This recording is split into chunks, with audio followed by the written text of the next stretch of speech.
오늘 우리가 나눌 하나님의 말씀은 마태복음 18장 21절부터 35절 말씀까지 하나님의 말씀을 봉독해 올리겠습니다. 그때 베드로가 나와 이르되 주여 형제가 내게 죄를 범하면 몇 번이나 용서하여 주리이까 7번까지 하오리이까. 예수께서 이르시되 내게 이르노니 7번뿐 아니라 7번을 70번까지라도 할지니라. 그러므로 천국은 그 종들과 결산하려 하던 어떤 임금과 같으니 결산할 때에 10,000달란트 빚진 자 하나를 데려오매 갚을 것이 없는지라. 주인이 명하여 그 몸과 아내와 자식들과 모든 소유를 다 팔아 갚게 하라 하니 그 종이 엎드려 절하며 이르되 내게 참으소서 다 갚으리이다 하거늘 그 종의 주인이 불쌍히 여겨 놓아주며 그 빚을 탕감하여 주었더니 그 종이 나가서 자기에게 100데나리온 빚진 동료 한 사람을 만나 붙들어 목을 잡고 이르되 빚을 갚으라 하매 그 동료가 엎드려 간구하여 이르되 나에게 참아 주소서 갚으리이다 하되 허락하지 아니하고 이에 가서 그가 빚을 갚도록 오게 가두거늘 그 동료들이 그것을 보고 몹시 딱하게 여겨 주인에게 가서 그 일을 다 알리니 이에 주인이 그를 불러다가 말하되 악한 종아 내가 빌기에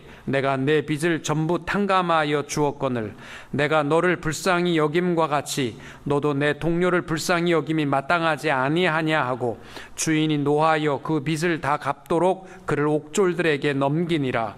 너희가 각각 마음으로부터 형제를 용서하지 아니하면 나의 하늘 아버지께서도 너희에게 이와 같이 하시리라.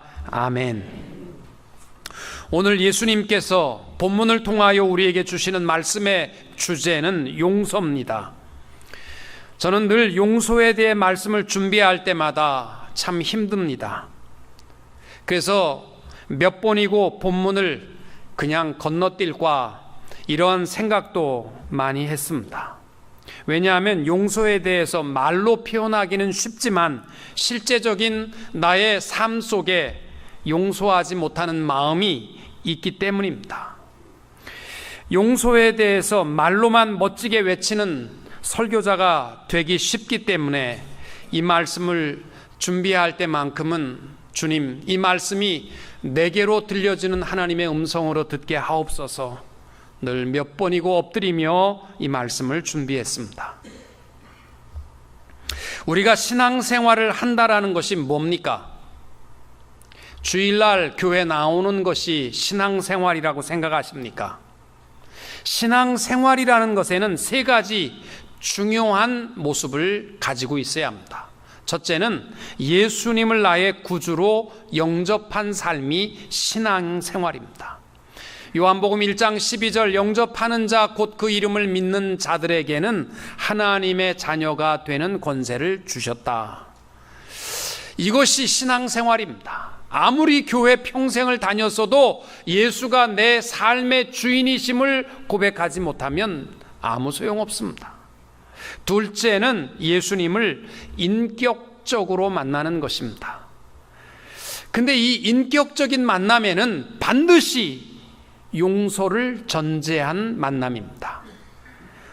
수가성에서 만난 남편을 5 두고 있는 여인처럼 예수님은 그녀를 찾아와서 모든 허물과 죄를 다 덮어 용서하시고 영원히 목마르지 아니하는 생수를 마실 수 있는 축복의 만남을 주님이 찾아 만나 주신 것, 이것이 신앙생활입니다. 우리는 다 누굽니까? 로마서 3장 23절에 보면 모든 사람이 죄를 범하였으며 죄인과 의인이 만날 길은 없는데 하나님이 우리를 찾아주셔서 죄인된 우리를 용서하시고 만나 주신 것이 신앙생활입니다. 모든 세상의 종교는 내가 내 신을 찾아 방황하는 것이라면 기독교는 하나님이 죄인된 우리를 용서하시고 찾아주신 것이 기독교의 신앙입니다. 또 셋째는 예수님을 따라 살아가는 삶, 이것이 신앙생활입니다. 내가 늘 예수님을 닮아가야 합니다. 예수님이 이 땅 위에 오셔서 걸으신 길은 황금길이 아니고 만사 형통의 길이 아니었습니다. 고난과 고통의 십자가를 짊어지셔야만 했고, 예수님을 향한 모든 비난을 담당하셔야 했고, 돌 던짐을 당하셔야만 했고, 침뱉음을 당해야만 하셨던 길이었습니다. 그것이 우리 신앙의 길입니다. 베드로가 신앙 고백을 했을 때 예수님께서 비로소 제자들에게 가르쳐 주신, 그러면 어떻게 신앙생활할 것이냐, 믿음을 가졌으면 마태복음 16장 24절에 예수께서 제자들에게 이르시되 누구든지 나를 따라오려거든 자기를 부인하고 자기 십자가를 지고 나를 따를 것이다. 여러분, 신앙생활은요, 십자가를 지는 길입니다. 그러면 신앙생활이라는 것이 고통과 고난의 연속이냐? 아닙니다. 십자가를 짊어져야만 세상에서 얻을 수 없는 참된 평안과 안식과 기쁨이 주어지게 되는 줄로 믿습니다. 마태복음 11장 28절부터 보면 예수님께서 이렇게 말씀하시잖아요. 수고하고 무거운 짐진 자들아 다 내게로 오라. 내가 너희를 쉬게 하리라. 나는 마음이 온유하고 겸손하니 나의 멍에를 메고 내게 배우라. 그리하면 너의 마음이 쉼을 얻으리니 이는 내 멍에는 쉽고 내 짐은 가벼움이라 하시니라. 그러면 무슨입니까? 마태복음 11장에서는 쉼이 있고 평안이 있다고 그러고, 마태복음 18장에 가서 16장에 가서는 십자가를 지고 따라오라고 하는 것이 무슨 의미입니까? 신앙생활은 십자가의 길이 맞습니다. 그런데 십자가를 짊어지는 것이 고난이 아니고요, 거기에 쉼이 있고 거기에 평안이 있고 거기에 기쁨이 있는 줄로 믿습니다. 그래서 요한복음 14장 27절 이하에 보면 예수님께서 공생의 마지막 설교 결론이 뭐예요? 평안을 너희에게 끼치노니 곧 나의 평안을 너희에게 주노라. 내가 너희에게 주는 것은 세상이 주는 것 같지 아니하니라. 너희는 마음에 근심도 말고 두려워하지 말라. 여러분, 신앙생활이라는 것은 내 목에 태운 십자가 짊어지셔야 돼요. 그런데 그 십자가의 길 가운데 평안함이 있고 행복이 있습니다. 나는 왜 교회 생활을 30년 했는데도 왜 이렇게 기쁨이 없고 평안이 없습니까? 이런 분들이 한번 점검해 봐야 할 것이요, 교회는 나오면서 어렵고 힘들고 십자가를 짊어져야 할 건 남들에게 다 짊어지게 하고 나는 평안하게 살아가려고 생각하신다면 거기에는요 절대로 기쁨이 없어요. 왜? 신앙에 뺀질이 있지 않습니까? 하여튼 어려운 일은 남들 다 시키고 자기는 입으로 다 하고, 그러면 그 사람이 행복할 것 같죠? 기쁨 없어요. 신앙의 길은요, 내 몫에 태운 십자가를 내가 짊어지는 겁니다. 그것이 세상 사람들이 볼 때에는 미련한 길 같고 어렵고 고난의 길, 고통의 길처럼 보이지만 그 일을 감당하게 될 때 비로소 세상에서 얻을 수 없는 평안과 안식과 기쁨을 누린다라는 말씀입니다. 요한복음 2장에 보면 가나의 혼인잔치 사건이 기록되어 있습니다. 혼인잔치에 포도주가 모자라게 되자 예수의 어머니는 특별히 예수님께 부탁했습니다. 예수님은 하인들에게 항아리에 물동이에 물을 가득 채우라고 명령했습니다. 하인들은 무슨 뜻인지 모르지만 항아리에 물을 가득 채웠습니다. 그 항아리는 뭐냐면요, 그 집에 들어오는 손님들의 발을 닦아주는 이 허들의 물을 담가두는 항아리입니다. 가득 무엇인지 모르지만 채웠는데 이제는 연회장에 떠다 갖다 주라고 합니다. 그래서 하인들이 떠다 주니까 이 포도주를 먹은 사람들이 하는 말이 뭐냐면, 이 혼인잔치는 특별하다. 처음에 질이 낮은, 보통 사람들은 좋은 것부터 내놓는데 여기는 질이 낮은 것부터 마지막이 될수록 좋은 포도주를 내놓았다. 그렇게 칭찬합니다. 그리고 요한복음 2장 9절에 이렇게 되어 있습니다. 연회장은 물로 된 포도주를 맛보고 어디서 났는지 알지 못하되 물 떠온 하인들은 알더라.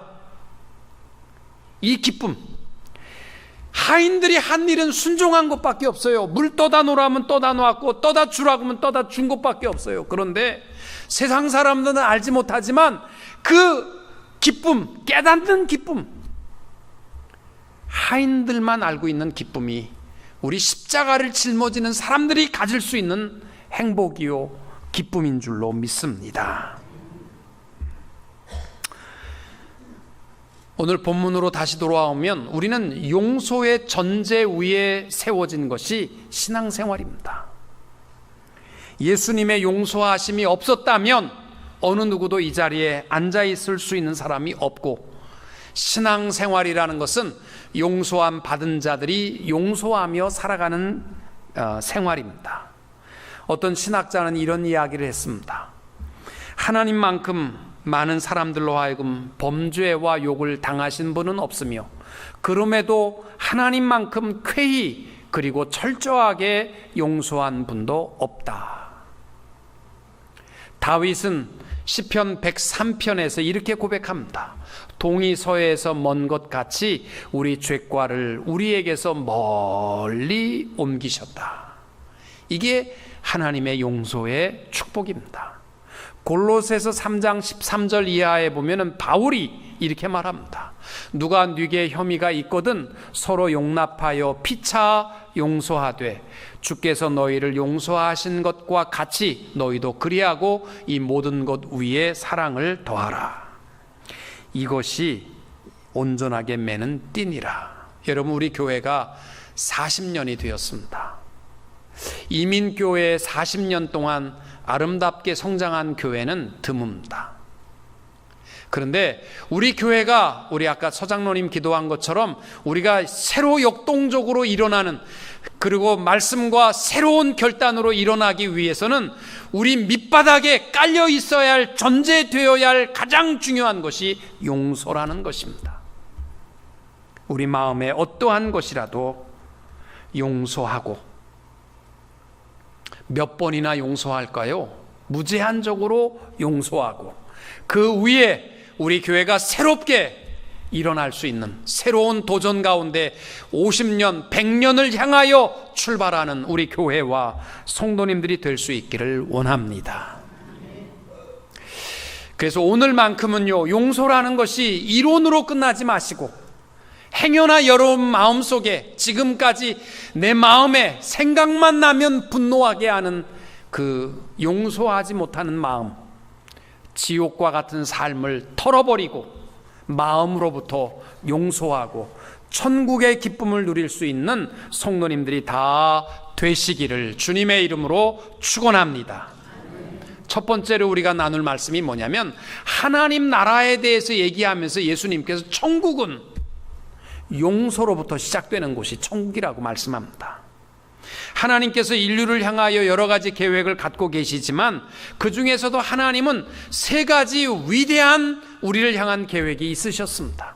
첫째가 구원입니다. 온 인류를 향한 구원의 계획은 창세전부터 세우셨습니다. 창세기 3장 15절에 보시면, 내가 너로 여자와 원수가 되게 하고 너는 사탄입니다. 여자는 인류를 말합니다. 너의 후손도, 사탄의 역사도 여자의 후손 예수 그리스도를 말합니다. 원수가 되게 하리니 여자의 후손은 내 머리를 상하게 할 것이요. 머리가 깨졌다는 것은 사탄의 세력이 완전히 무너졌다는 것이고, 너는, 사탄은 그의 발꿈치를 상하게 할 것이다. 고통을 입히기만 할 것이다. 하나님의 구원 계획이, 십자가의 계획이 이때부터 이루어진 것입니다. 또 하나님의 위대한 두 번째 계획은 용서였습니다. 온 인류가 한 가족이 되어서 서로 용서하고 사랑하게 하시는 계획을 가지셨습니다. 한 가족이라는 말은 한 피를 나누는 자들입니다. 예수 그리스도의 십자가에서 흘리신 피로 말미암아 하나님은 우리로 하여금 한 가족이 되게 하신 줄로 믿습니다. 예수님은 우리를 너무나 잘 아세요. 우리는 본능적으로 우리에게 해를 입힌 자에게는 복수하고 싶어하는 마음이 누구에게나 있다는 것을 잘 아세요. 그래서 예수님께서는 인류를 향하여 피로 말미암아 그의 살을 찢으심으로 십자가로 한 가족이 되게 하신 줄로 믿습니다. 또 예수님의 인류를 향한 세 번째 계획은 사랑이었습니다. 온 인류를 복음으로 하나씩 변화시켜 나가서 최후에는 천국의 공동체를 만들어 주시는 이 사랑의 계획을 세우셨던 것입니다. 예수님의 이 하나님의 인류 계획은 구원과 용서와 사랑이셨습니다. 다시 본문으로 오게 되면 예수님께서 천국에 대해서 비유로 말씀하신 것이 이 탕감받은 종의 비유입니다. 10,000달란트를 빚진 자가 자기 몸과 자녀와 아내까지 다 팔아도 갚을 길이 없습니다. 그래서 그 주인은 그를 탕감해 줬습니다. 10,000달란트가 얼마인지 아십니까? 보통 1데나리온이 하루 품삯입니다. 그리고 6,000데나리온이 1달란트입니다. 그러니까 10,000달란트, 오늘날 하루 일당을 100불로 계산하면 6,000데나리온이 1달란트니까 10,000달란트면은 계산해 보니까 약 60억 불 정도에 해당하는 돈을 탕감받은 것입니다. 어마어마하죠. 그 당시에 요세푸스의 책에 의하면 갈릴리 베레아에서 거치는 1년 총 세액이 900달란트였고 헤롯 왕의 1년 전체 소득이 빼앗고 뭐해서 받은 전체 소득이 900달란트였다고 한 것을 보면 10,000달란트의 빚을 탕감받은 것은 실로 엄청난 탕감이었습니다. 근데 그가 나와서 자기 동료 가운데 자기에게 100데나리온을 빚진 사람을 만나게 되자 그의 목을 조르고 그를 감옥 안에 가두고 빚을 갚으라고, 좀 용서하라고, 갚을 테니까 용서하라고 해도 용서를 갚는 것을 용서하지 못했습니다. 여러분이 100데나리온과 10,000달란트를 어느 정도 차이가 나는지 모를 것 같아서 제가 그림으로 그렸습니다. 오른쪽은 100달러짜리 지폐입니다. 오른쪽에 저 정도의 돈을 탕감하지 못했다라는 것이죠. 그러자 주인이 듣고 그를 불러다가 나는 너를 용서하여 10,000달란트를 탕감해 줬는데 너는 어찌해서 내 동료를 용서하지 못하느냐. 그래서 10,000달란트를 갚으라. 그리고 다시 오게 가두게 됐다라는 이야기입니다. 천국은 누가 누리느냐? 용서하지 못하면 감옥 안에 갇히는 거고, 용서하고 탕감해주고 하는 자만이 누릴 수 있는 것이 천국의 기쁨인 줄로 믿습니다. 여러분, 정죄의 장소가 법정이고 이익을 따지는 장소가 시장이고 용서하는 장소가 하나님의 나라요 곧 교회인 줄로 믿습니다. 여러분, 세상에 어려운 일들이 많지만 제일 어려운 일이 뭔 것 같아요? 그것은 죄 짓지 않는 삶이라는 거예요. 우리가 얼마나 나 다시는 죄 짓지 말아야지, 죄 지으면 죄가 얼마나 무서운가를 알매도 불구하고 죄 안 짓고 살아갈 수 있는 사람이 누가 있어요?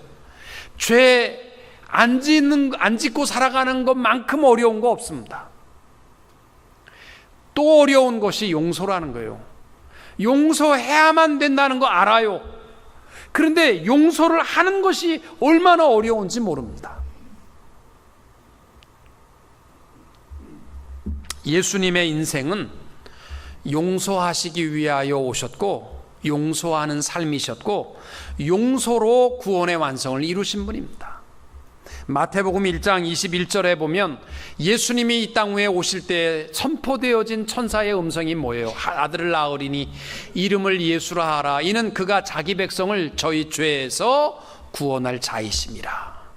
죄 용서를 위해서 오시는 분이라고 소개했습니다. 그리고 마가복음 2장 17절에 보면 예수님께서 이렇게 말씀합니다.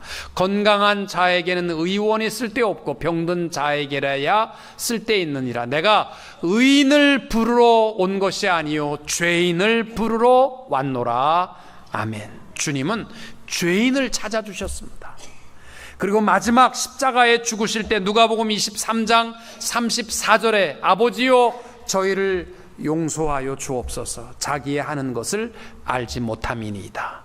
그러니까 예수님의 생애는요 용서를 위해 오셨고 용서하며 죄인을 찾아주셨고 마지막 십자가를 통하여 용서를 완성하신 분이 예수님이십니다. 여러분, 천국은 용서하는 자만이 누릴 수 있는 특권입니다. 오늘 여러분, 내가 용서하지 못하고 살아간다면 나를 100단 데나리온을 용서하지 못하는 자처럼 오간에 갇힐 수밖에 없습니다. 이론이 되지 마시고 용서함으로 하나님 나라의 자유와 기쁨을 누릴 수 있는 성도님들이 되시기를 축복합니다. 그러면 우리 용서의 범위는 뭐냐? 무조건적이고 무제한적이라고 말씀합니다. 베드로가 7번까지 용서할까요? 이렇게 묻습니다. 사실은요, 유대인들은 이 자신들의 신앙 책임을 숫자로 표현하기를 좋아했습니다. 그래서 기도는 얼마나 해야 되느냐? 그랬을 때 기도를 그들은요 하루에 1시간씩 4번은 해야 된다. 여러분, 기도 4번 한다는 게 뭐예요? 항상 쉬지 말고 기도하라고 되어 있는데 4번이라고 한 말이 뭐예요? 그들은 그만큼 자기들의 신앙적 책무를 숫자로 표현하기를 좋아했어요. 안식일에는 5마일 이상 걸어서는 안 된다. 이렇게 법을 세웠습니다. 또 용서에 대해서 외경에 보시면은 범죄한 자에게는 2번까지 기회를 주라 이렇게 되어 있고, 그 당시 경건한 랍비들은 말하기를 3번까지 기회를 주고 그 이상은 금한다 이렇게 표현할 때입니다. 그러니까 베드로가 그때 예수님께 7번까지 용서할까요? 라는 말은 뭐냐면 칭찬받기 위한 어떻게 보면 고백이었습니다. 경건한 랍비들도 3번까지만 용서하라고 했는데 베드로야 너 참 잘 생각했다. 7번까지 용서하면 된단다. 이렇게 칭찬 듣기 원해서 7번이라고 표현을 했는데 예수님은 그래 7번 70번이라도 용서해라. 무조건적이고 무제한적인 용서를 선포하시는 것입니다. 여러분, 우리 주위에 보면 종종 저한테 그래요. 목사님, 내가 그 사람을 절대 용서 못합니다. 그래도 저는 기도는 합니다. 이 세상에 이런 모순이 어디 있어요? 용서는 못하는데 기도는 한대. 기도가 되십니까? 여러분, 용서하지 못하면 기도 못해요. 이상춘이라는 분이 쓴 책 가운데 다시 태어나는 중년이라는 책에 보면 이런 말을 했습니다.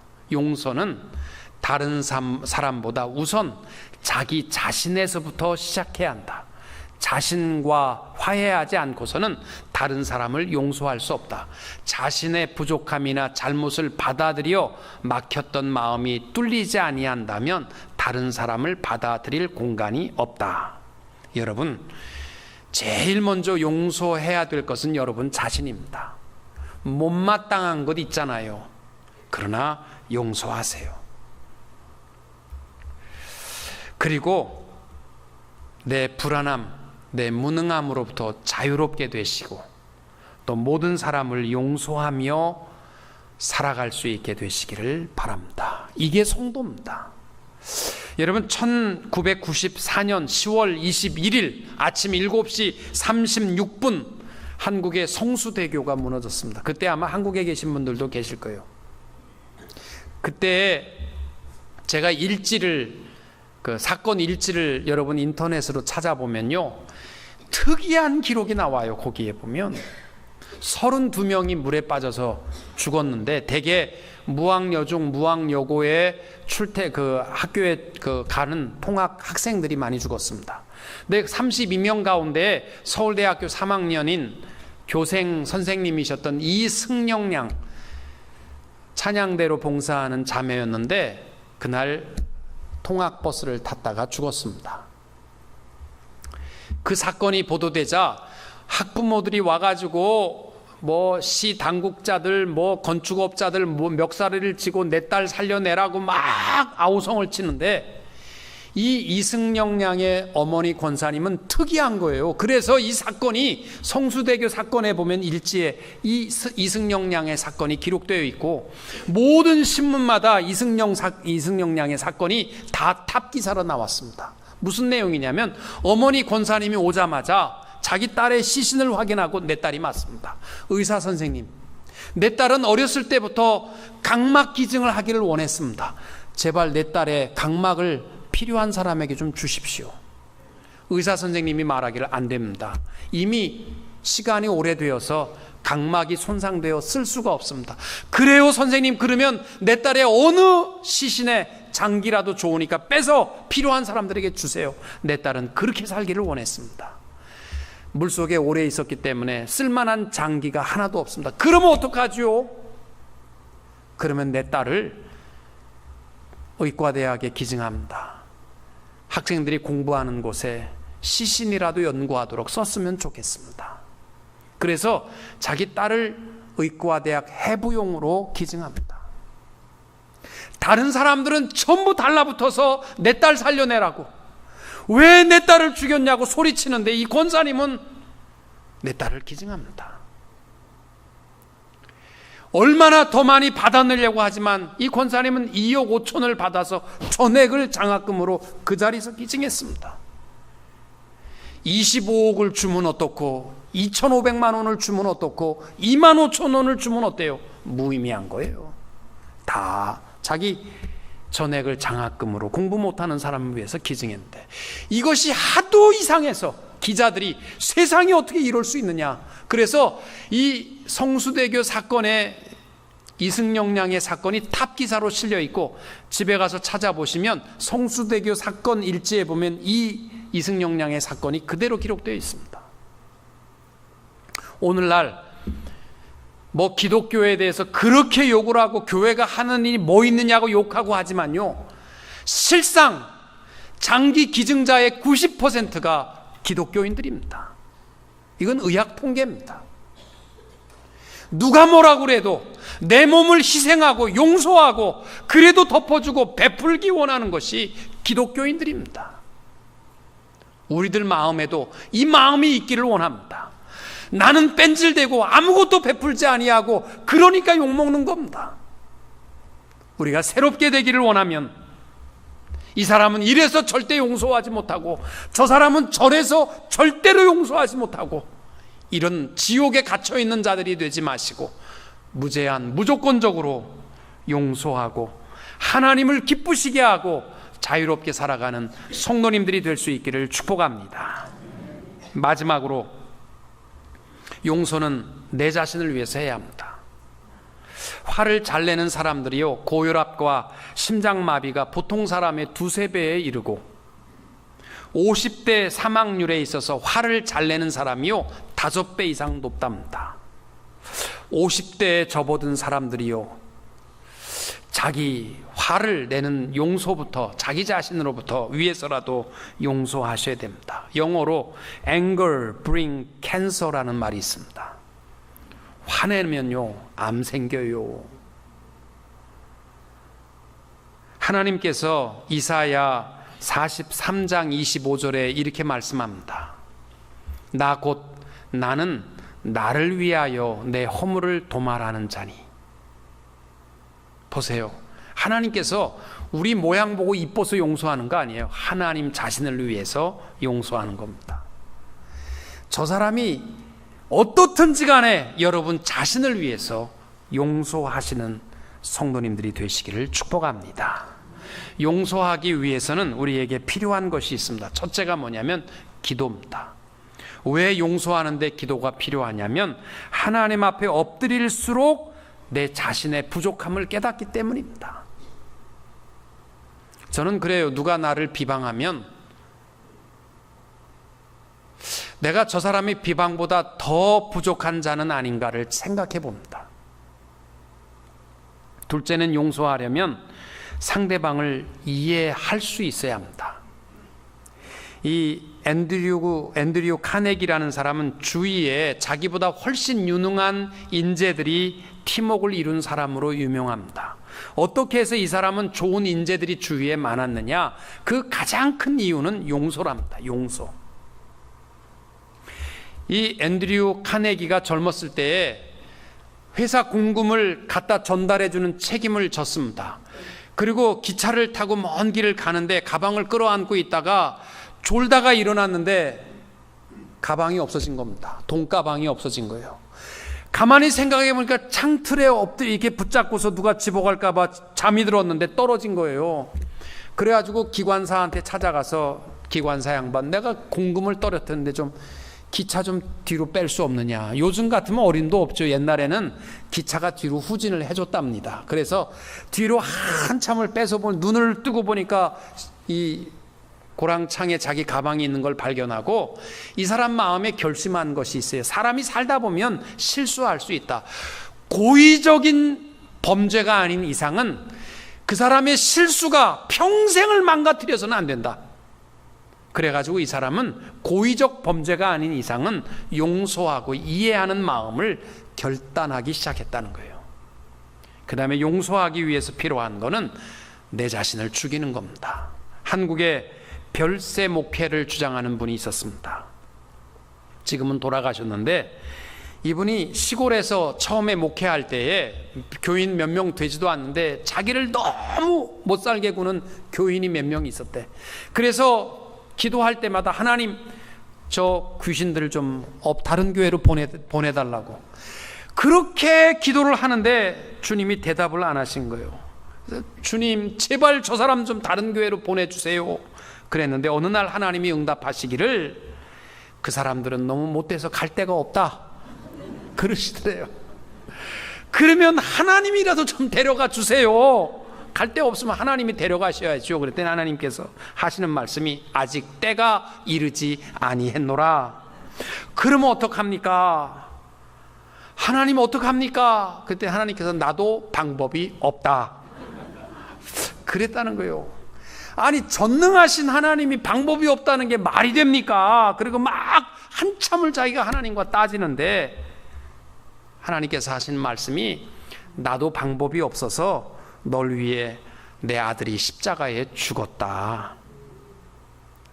그래서 이 목사님이 깨달은 게 뭐냐면, 죽어야 해결되는 거구나. 그래서 이 사람이 주장하는 게 별세 목회예요. 그래서 자기가 죽고 나니까 그렇게 미웠던 사람들이 이뻐지기 시작하고 사랑스러워 시작하고 변화되기 시작했다는 거예요. 내가 죽으니까 한국의 큰 교회 목회를 할 수 있었다라고 말합니다. 여러분, 용서는 다른 거 아니고, 저 사람이 바뀌는 거 아니고 내가 죽는 겁니다. 사랑하는 성도 여러분, 로마서 11장 19절에 이렇게 말씀합니다. 원수가 줄이거든 먹이고 목마르거든 마시오라. 오늘 용서가 이론이 되지 말고 행여나 여러분 마음을 점검하시면서 내가 이 사람은 절대로 용서할 수 없다 하는 사람이 있으면 오늘 꼭 내려놓으시고 스스로 감옥 안에 갇히지 마시고 천국의 기쁨을 맛보며 살아가는 성도님들이 다 되시기를 주님의 이름으로 축원합니다.